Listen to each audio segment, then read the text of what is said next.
محمد صلاح يفوز بجائزة أفضل لاعب في العالم حسب تصويت الجمهور على تيك توك. في حفل توزيع الجوائز كلوب سوكر يفوز محمد صلاح النهارده بجائزة أفضل لاعب في العالم حسب تصويت الجمهور على تيك توك. وكان في منتشر كده إشاعات عن خلافات ما بين اللاعب محمد صلاح واللاعب راموس لاعب باريس سان جيرمان الحالي بسبب موضوع خلع كتف محمد صلاح في مباراة ليفربول ريال مدريد اللي كانت من بتاع 3 سنين ديت. محمد صلاح النهارده بعد حصوله على قبل حصوله على الجائزه حصل ما بينه وما بين راموس مصافحه وخدوا بعض بالاحضان وان مفيش خلافات ما بين اللعيبه. محمد صلاح بعد حصوله على جائزه افضل لاعب في العالم قال كلمه حماسيه لجميع اللاعبين العرب، تعالوا نسمعها ونرجع لكم تاني. محمد صلاح، رح اسمح لحالي اسالك سؤال بالعربي. انت يمكن اسطوره العالم العربي وافضل لاعب عبر التاريخ، شو رسالتك لكل شخص صوت لك وكل شخص بيشجعك وعم بيدعمك بالعالم العربي؟ عربي ولا عربي or English؟ عربي.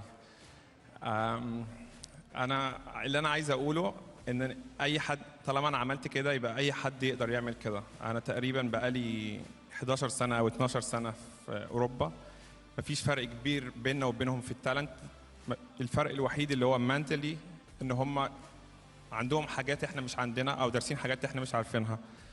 بس نصيحتي انا طالما انا عملت كده انتوا تقدروا تعملوا كده، بس لازم تكون جاهز عشان انت هتقابل حاجات مش هتبقى سهله عليك، هتقابل حاجات تبقى صعبه عليك. You have to go out of your comfort zone. Can I say this part in English? So you have to be out of your comfort zone. You have to sacrifice everything. I dedicate all my life for football. I'm always giving everything for football, and I will be. Like I sacrifice my time with the family, with going to the gym, the food, everything. I'm always dedicate everything for football.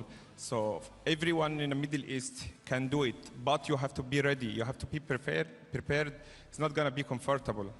So, and the last thing I would say, like this award is very special for me because I received it in the Arab land and I celebrate it with my people. So thank you very much.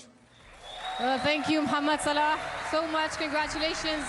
انت فخر لكل. وزي ما سمعنا تصريح محمد صلاح اللي بيقول فيه ان هو يعني زي ما هو حصل على الجائزه ديت اي لاعب في الوطن العربي يقدر يحصل على الجائزه ديت، وان هو بقاله 11 سنه بيلعب في الدوريات الاوروبيه، وان شايف ان مفيش اختلاف ما بين اللعيبه العرب واللعيبه الاجانب، وان اللعيبه العرب عندهم موهبه زي اللعيبه الاجانب، وان الفرق ما بين العرب والاجانب هم المينتاليتي، الثقافه يعني بمعنى اصح.